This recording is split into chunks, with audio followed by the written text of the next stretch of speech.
माझं नाव विष्णू परशुराम सुरवसे. मी शासनाच्या महसूल व वन विभागामध्ये दुय्यम निबंधक नोंदणी व मुद्रांक विभाग यामध्ये सेवारत होतो.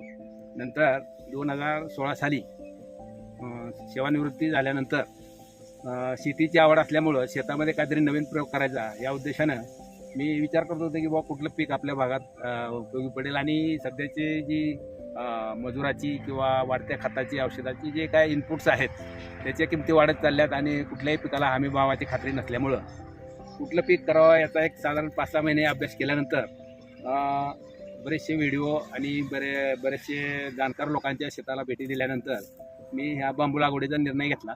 त्यानुसार डिसेंबर 2017मध्ये मी जळगाववरून नर्सरी धारकाकडून याची बांबूस ह्या जातीची एक 1100 रोपं आणली आणि त्याची 15 बाय 8 फुटावर लागवड केली.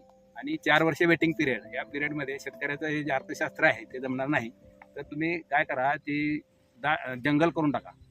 त्याचं बांबूचं जंगल करा. जंगलामध्ये जसे वृक्ष त्यांच्या सोयीनं वाढतात, त्यांचे स्पेसिंग घेतात. ज्यांना स्पेसिंग कमी मिळतं ते मरून जातात, ज्यांना चांगला सूर्यप्रकाश मिळतो ते वाढतात. अशा पद्धतीने जंगलामध्ये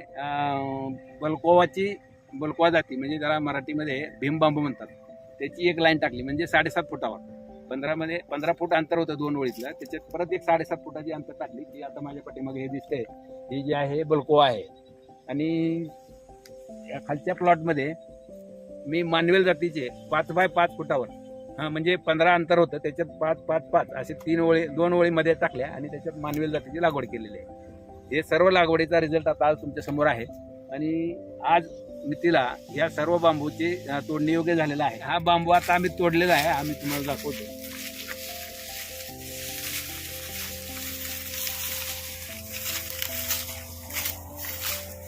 हा साधारण 20 फूट लांबीचा बांबू आहे, परिपक्व. आणि हा पूर्ण भरीव बांबू आहे. मार्केटमध्ये आपल्याला पोकळी बघायला मिळते. मार्केटमध्ये सगळे पोकळ बांबू मिळतात. या बांबूचा ही बांबू द्राक्ष बागेला लावल्यानंतर कमीत कमी 25 वर्षे त्याला परत पाहायची जरूर नाही. याला वाळवी लागत नाही, कीड लागत नाही. बांबूच्या शेतीकडे वळलं पाहिजे. याचं कारण असं आहे, झिरो मेंटेनन्स आहे. याला जनावर खात नाही. याच्यावर अनुदानाचं स्वरूप कसं आहे?